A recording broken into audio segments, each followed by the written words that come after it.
Yes,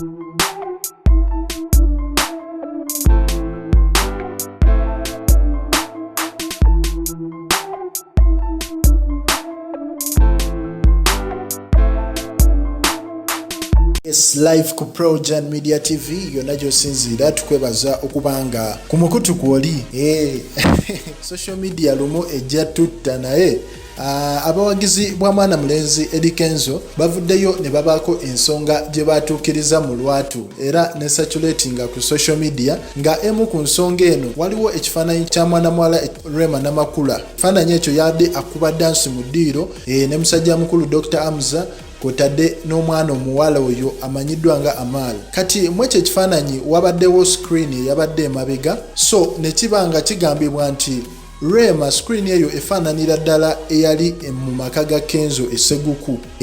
So abawagizi ba Eddie Kenzo ne bavaayo ne bagamba nti omukyalo ono teyakoma kutwala Amal yekka era yasalawo abbe flat screen ya Eddie Kenzo nayo n'agijjayo esseguku n'asobola okuba nga yagenda nayo. Era tujjukira ne ku interview emu mwana mulenzi Eddie Kenzo yagamba nti ennyumba emujjukiza ebintu bingi, so bintu bitono nnyo byayinza okujjayo okujjako nti ebisinga Rema yagenda nabyo era ne bakonfaminga nti kirabika mu bye yatwala mwalimu screen. So ne Rema yavaayo n'ayogerako ku nsonga ya screen eyo nti omwana we amanyiddwa nga Amal bambi yali ajagala nnyo era naye akugamba yali tasobola girekayo olw'ensonga nti muwala we yali gy'asinga okwagala kyova laba yagitwala.